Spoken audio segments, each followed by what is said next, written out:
ये इस चैप्टर का सेकंड पार्ट है और ये मेरी गारंटी है, अगर तुम दोनों पार्ट्स देख लो और नोट्स खरीद लो तो तुम्हारे फुल मार्क्स आएंगे। और हाँ, जब तुम अपने ट्यूशन टीचर को देखोगे तो तुम्हारे दिल से यही आवाज़ निकलेगी, को पैसा पर। तो चलिए शुरू करते हैं आज की पढ़ाई। तेरे भाई का नाम क्या है? करने को करा दूं मैं भी छावनी परेड, पर अपने माथे पड़ते सारे बावली तरेड़, मुझसे पहले लड़के आ जाएंगे सूतने। चलिए शुरू करते हैं। तो भाई आज की क्लास का पहला टॉपिक है चैलेंजेस टू इंडियन एनवायरनमेंट। ये सब तुम्हारी स्क्रीन पे आ रहा है, इसे पॉज करके एक सेकंड पढ़ लो क्योंकि मैं तुम्हें अभी सब कुछ डिटेल में बताने वाला हूँ, एक एक पॉइंट। तो देखो भाई, पहला पॉइंट है लैंड डिग्रेडेशन। लैंड डिग्रेडेशन का मतलब होता है सॉइल की क्वालिटी के अंदर गिरावट आना, वेजिटेशन की कंडीशन खराब होना। वेजिटेशन की कंडीशन का मतलब है जो भी क्रॉप्स वगैरह उग रहे हैं उनकी कंडीशन खराब होना, ठीक है, और वाटर की क्वालिटी का भी कम होना। अब ये मैन मेड और नेचुरल रीज़न दोनों से ही अकर होता है, जैसे विंड इरोजन, वाटर इरोजन और वाटर लॉगिंग। और हाँ, इंडिया के अंदर बहुत ज़्यादा लैंड डिग्रेडेशन इस वजह से भी होता है क्योंकि फार्मर्स को लैंड को ढंग से यूज़ करना ही नहीं आता। अब तुमसे बात कर लेता हूँ लैंड डिग्रेडेशन के कॉजेज़ के बारे में। पहला कॉज तो मैंने तुम्हें बता ही दिया, सॉइल इरोजन। बहुत सारे रीजंस जैसे वाटर इरोजन और विंड इरोजन की वजह से सॉइल इरोजन हो जाता है, मतलब जो टॉप फर्टाइल लेयर होती है सॉइल की वो ख़त्म हो जाती है, जिसकी वजह से अच्छे प्लांट्स नहीं उगते हैं। टिप टिप बरसा पानी पानी, टॉप सॉइल हटाई कहीं बनकर हवा, टॉप सॉइल उड़ाई। तो भाई अगला पॉइंट है पावर्टी। तो देखो भाई, जो भी लोग एग्रीकल्चर सेक्टर से एसोसिएटेड है वो ज़्यादा अमीर नहीं है, जिस वजह से ना तो उनके पास इतनी नॉलेज होती है कि अपनी लैंड का कैसे ढंग से ध्यान रखना है, और ना इतना पैसे होते हैं कि वो अपनी लैंड पे खर्चा कर सके और लैंड की क्वालिटी बढ़ा सकें। इंस्टेड उनके पास कम पैसे होते हैं तो वो बेकार क्वालिटी के फर्टिलाइजर्स वगैरह यूज़ करते हैं और ढंग से इरीगेट भी नहीं कर पाते, जिसकी वजह से लैंड की क्वालिटी कम हो जाती है। तो भाई अब बात करते हैं ओवर ग्रेजिंग की। तो कई बार फार्मर्स अपने पालतू जानवरों को फील्ड्स में छोड़ देते हैं कि वो खाना खाए, जिसकी वजह से लैंड की आह निकल जाती है और लैंड डिग्रेड हो जाता है। अगली बात करते हैं इम्प्रॉपर क्रॉप रोटेशन की।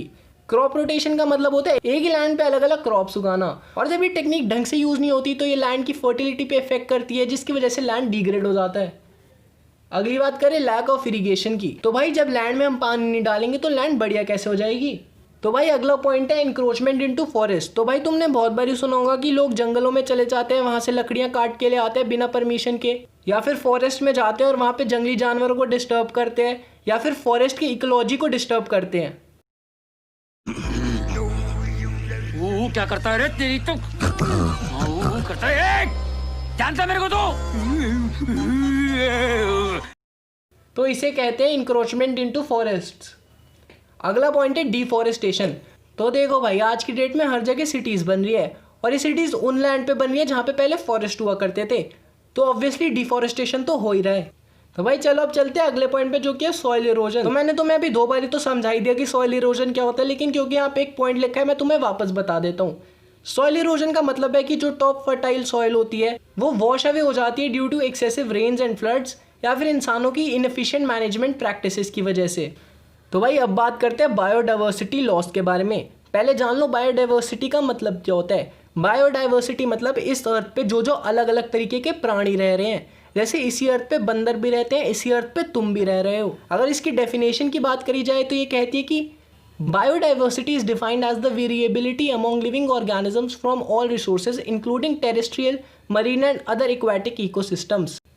तो भाई बस कहने का मतलब ये है कि इंडिया के अंदर बायोडाइवर्सिटी लॉस हो रही है, जिसको हमें बचाना चाहिए ताकि हमें इकोनॉमिकल और सोशल बेनिफिट्स मिले। तो चलो भाई अब बात करते हैं एयर पोल्यूशन की। ऐसी क्या चीज है जो बच्चों को डरा रही है, हमें शेर को डरा के दिखा।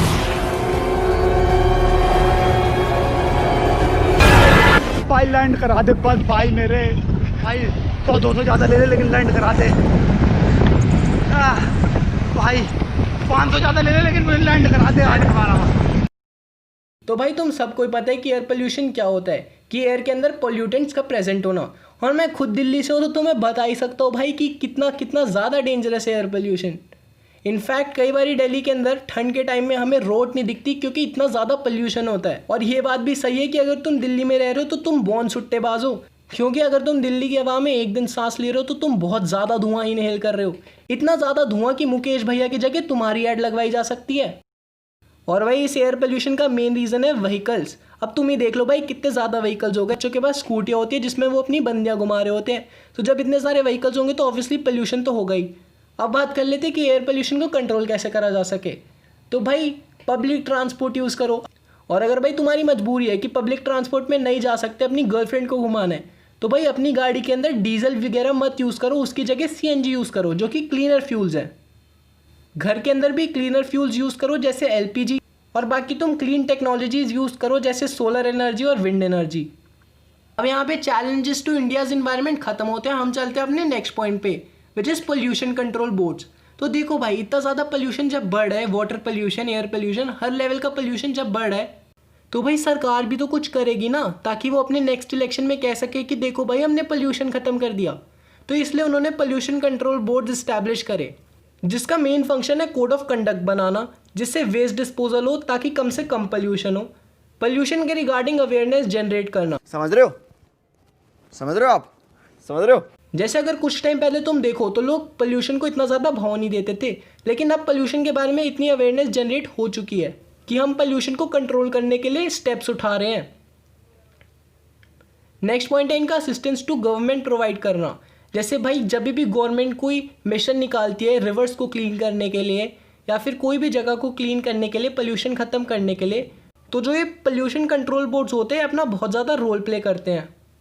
इनका नेक्स्ट काम है रिसर्च करना कि कैसे पोल्यूशन ख़त्म होगा, और इसी से रिलेटेड है इन्फॉर्मेशन निकालना कि कहाँ कहाँ पोल्यूशन हो रहा है। और उसके अलावा इंडस्ट्रीज़ को भी रेगुलेट करते हैं ताकि बहुत ज़्यादा पोल्यूशन ना प्रोड्यूस हो पाए। इनका अगला काम है क्वालिटी चेक करना कि भाई आज एयर की क्वालिटी कैसी है, वाटर की क्वालिटी कैसी है। तो भाई जब तुम नेट पे सर्च करते हो एयर पोल्यूशन टुडे, तो कहीं ना कहीं जो डाटा होता है वो पोल्यूशन कंट्रोल बोर्ड ही देते हैं। भाई अब बात कर लेते हैं इस चैप्टर के सबसे ज़्यादा इंपॉर्टेंट टॉपिक की, जिसका नाम है सस्टेनेबल डेवलपमेंट। तो भाई सबसे पहले तो मैं बता दूं कि सस्टेनेबल डेवलपमेंट होता क्या है। तो सुनो, sustainable development refers to the development that meets the need for the present without compromising the ability of future generation to meet their needs. कहने का मतलब ये है ऐसी डेवलपमेंट जिससे आज की डेवलपमेंट रिक्वायरमेंट्स भी फुलफिल हो रही हैं और फ्यूचर जनरेशन के लिए भी रिसोर्सेज बच रहे हैं। क्योंकि भाई ऐसा नहीं होना चाहिए ना कि हम आज डेवलपमेंट तो कर दें लेकिन कल हमारी फ्यूचर जनरेशन, हमारे बच्चे हमारे को गालियाँ दे कि पापा आप सारे रिसोर्सेज खा गए। तो इसीलिए हम करते हैं सस्टेनेबल डेवलपमेंट, ताकि आज की डेवलपमेंट भी होती रहे, फ्यूचर जनरेशन के लिए रिसोर्सेज भी बचे रहें।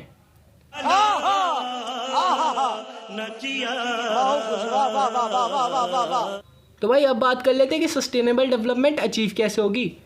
तो पहली बात, हमें पोल्यूशन कम करना पड़ेगा। जो ये लोग लॉन्जेस में जाके छल्ले बना रहे हैं इन्हें नहीं बनाने, पोल्यूशन को कम करना है। दूसरी बात है पॉपुलेशन को ख़त्म करना है। जो भी बच्चे क्रिकेट टीम बनाने का सपना देख रहे हैं उन्हें बोलो कि भाई क्रिकेट टीम नहीं चाहिए, टेनिस टीम बनाओ। अगला पॉइंट ये है कि हमें प्रोडक्शन के लिए ऐसी टेक्निक यूज़ करनी चाहिए जो कि इनपुट एफिशिएंट हो, मतलब ज़्यादा से ज़्यादा आउटपुट आए और कम से कम इनपुट लगे, कम से कम रॉ मटेरियल में ज़्यादा से ज़्यादा सामान बने।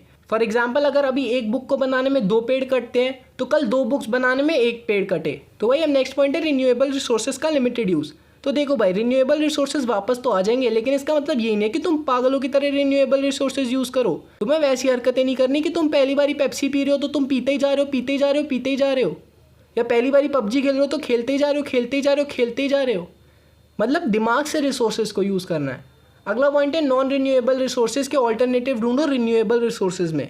अब भाई जैसे इलेक्ट्रिसिटी बनाने के लिए कोल लगता है जो कि एक नॉन रिन्यूएबल रिसोर्स है, उसको ऑल्टरनेटिव ढूंढना चाहिए और हमें सोलर एनर्जी से इलेक्ट्रिसिटी बनानी चाहिए। तो ये थे भाई कुछ रूल्स जिससे हम सस्टेनेबल डेवलपमेंट को अचीव कर सकते हैं। तो भाई अब बात कर लेते हैं स्ट्रैटेजीज फॉर सस्टेनेबल डेवलपमेंट की। तो भाई पहली स्ट्रैटेजी ये है कि यूज़ करो बायो पेस्ट। अब देखो भाई केमिकल पेस्टिसाइड्स यूज़ होते हैं प्लांट को बचाने के लिए, लेकिन इसकी जगह हम बायो पेस्ट भी यूज़ कर सकते हैं। जैसे नीम पेस्टिसाइड यूज़ कर लो, या फिर अपने खेत में जानवर छोड़ दो, जैसे पीकॉक हो गया, छिपकली हो गई या उल्लू हो गए, जो कि बाकी सारे जानवरों और पेस्टिसाइड्स को खा जाए। अब वैसे एक चीज़ बताऊं, ये चीज़ तुम्हारी बुक में तो लिखी है लेकिन मुझे नहीं पता कौन पागल इंसान अपने खेत में सांप छोड़ देगा।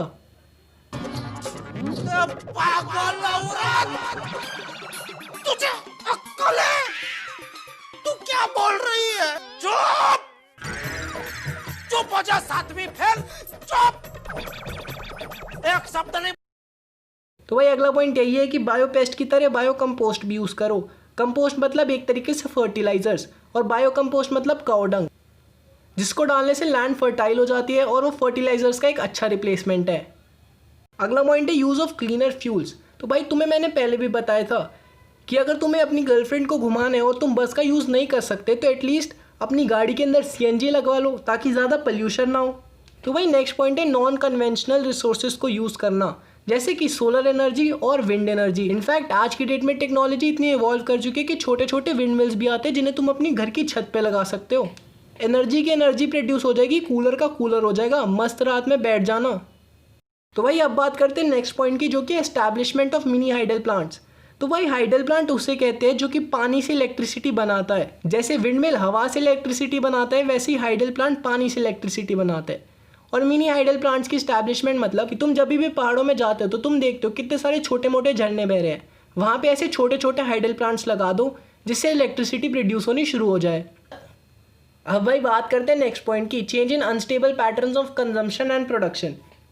कहने का मतलब ये है कि कंजम्पशन पैटर्न चेंज होना चाहिए और वेस्टेज होना बंद होना चाहिए। ऐसा नहीं है कि अगर तुम्हारे पास पैसे तो तुम सामान खरीदे जा रहे हो और सामान वेस्ट हो जा रहा है। अब भाई बात कर लेते हैं नेक्स्ट पॉइंट की, ट्रेडिशनल नॉलेज एंड प्रैक्टिसेस। ये कह रहे हैं कि हमें इंटायरली वेस्टर्न नॉलेज पे डिपेंडेंट नहीं रहना चाहिए, हमारी ट्रेडिशनल नॉलेज के बारे में देखना चाहिए जो कि हमारे को इन्वायरमेंट के साथ रहना सिखाती है, जैसे कि आयुर्वेदा, जिसकी सारी मेडिसिन प्लांट से ही आती हैं। तो भाई एक तरीके से पॉइंट तुम्हें कह रहे हैं कि बाबा रामदेव के भक्त बन जाओ, रोज सुबह 4 बजे उठ के आलोम विलोम करो, breathe in breathe out. I'm in love with the shape of you. We push and pull like a magnet do. Although my heart is falling too. I'm in love with your body. Last night you were in my room. And now my bedsheets smell like you. Every day discovering something brand new. Well, I'm in love with your body. और environment के साथ piece में रहो, western medicine की जगह Ayurveda use करो और India की ट्रेडिशनल नॉलेजेस को और प्रैक्टिसेस को अप्रिशिएट करो। तो भाई अब यहीं पे तुम्हारा चैप्टर ख़त्म होता है और ये तो मेरी गारंटी है कि अगर तुमने ये वीडियोस ढंग से देखे तो चैप्टर तुम्हें बिल्कुल अच्छे से समझ आ गया होगा। लेकिन अगर तुम 100 नंबर लाना चाहते हो बोर्ड के पेपर में तो डिस्क्रिप्शन में एक लिंक है जिसके अंदर मैंने तुम्हें coloured plus handwritten notes provide करे हैं जो कि बेस्ट नोट्स हैं, प्लस उसके साथ बेस्ट मेमोरी टेक्निक्स। ऐसी मेमोरी टेक्निक्स है कि ये चैप्टर तुम्हें हमेशा के लिए याद हो जाएगा, ना आज भूलोगे ना कल भूलोगे। और असाइनमेंट्स और टेस्ट भी प्रोवाइड करे जिनके साथ मैंने सोल्यूशन दिए हैं, जिनसे तुम अपने आप को टेस्ट भी कर सकते हो और जो कि तुम्हारा एक क्वेश्चन बैंक की तरह भी एक्ट करेगा। और वो सारे के सारे ऐसे क्वेश्चंस हैं जिनकी प्रोबेबिलिटी बोर्ड में आने की बहुत ज़्यादा है। तो भाई अगर तुम अपनी प्रिपरेशन को 100% करना चाहते हो और अगर तुम चाहते हो कि जो तुमने आज पढ़ा है वो तुम्हें हमेशा याद रहे और बोर्ड में तुम उसे अच्छे से लिख पाओ, तो डिस्क्रिप्शन में जो तुम्हें दिया है ये सेट लेना बहुत ही ज़रूरी है। और भाई ये सिर्फ और सिर्फ 50 रुपीज़ का है, तो भाई तुम ऐसा भी नहीं कह सकते कि मेरे पास पैसे नहीं है। तो भाई जल्दी से डिस्क्रिप्शन में जाओ और ये सेट खरीदो ताकि तुम्हारी इस चैप्टर की प्रिपरेशन 100% कंप्लीट हो जाए।